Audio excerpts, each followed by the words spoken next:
Eu gostaria de falar um pouquinho a respeito dos efeitos do texto fora do contexto. Eu estava com o Consuelo e ela lá na Bahia, exatamente num aniversário.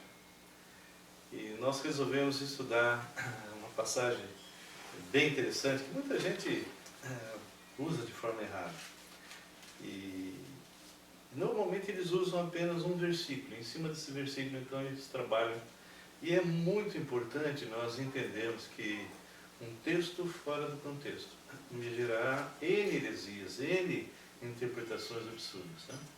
Eu estava querendo estudar hoje um pouquinho a respeito de Mateus capítulo 3, versículo 11 especificamente.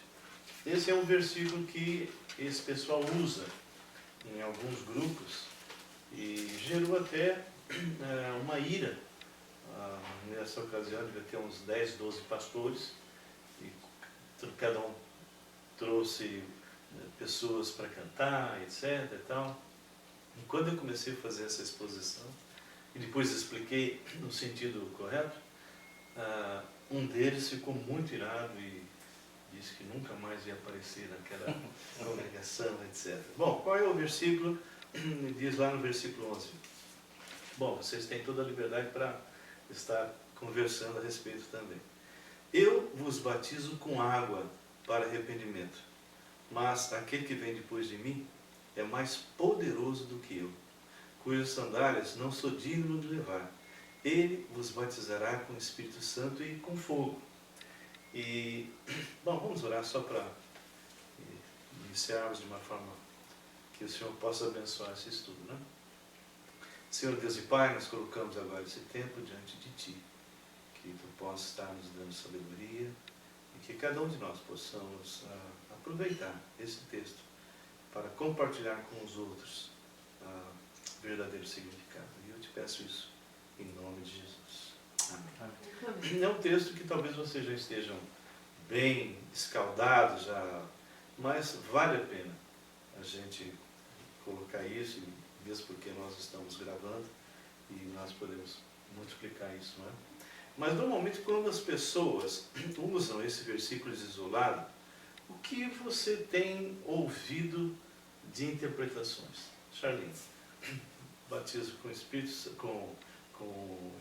e com fogo. O que as pessoas falam? O que as pessoas não Isso daqui é quando vai naqueles cultos que o pessoal começa a orar, pedindo, vem o Espírito Santo e tal, e começam a dar aquelas manifestações, né? E eles acreditam que o fogo seria bênção. Segunda bênção.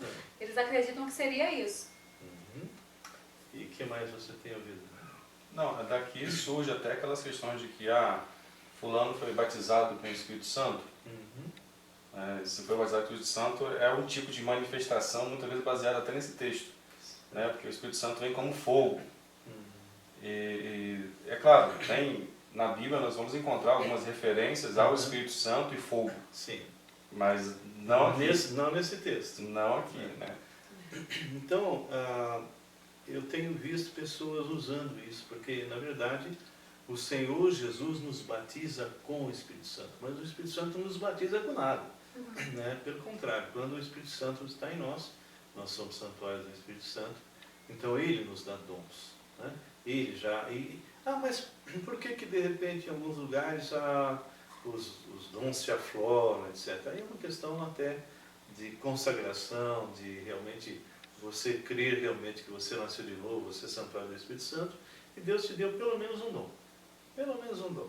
E esse dom é para ser aplicado de forma correta, sem glória pessoal. Isso é uma coisa muito importante. E há alguns até que colocam que você realmente é cristão, mas você ainda não foi batizado com o Espírito Santo. Ó, para desmontar isso, a gente tem Romanos, né? Vamos abrir lá em Romanos, capítulo 8, né? E essa palavra é uma palavra que poucos se preocupam em pesquisar, porque hoje, se você fala de púlpito, então está falado, né? Abram comigo lá no versículo 9, né? Capítulo Romanos 8, 9. Rondinelli, você pode ler para a gente? Posso. É Romanos 8, 9. Versículo 9. Vós, porém, não estáis na carne, mas no Espírito, se de fato o Espírito de Deus habita em vós, e se alguém não tem o Espírito de Cristo, esse tal não é dele. O que esse versículo então fala para nós? Se eu não tenho o Espírito Santo, eu não tenho parte Então eu com sou Deus. crente. Então não nasci de novo. Então não existe alguém que seja cristão e não tenha Espírito. Isso é impossível. Bem, então, sendo assim, nós temos que ler todo o contexto para nós compreendermos um pouco o que significa esse versículo: eu os batizo com o Espírito Santo e com fogo. Bem, quando nós começamos a ver lá Mateus 3:1 diz assim: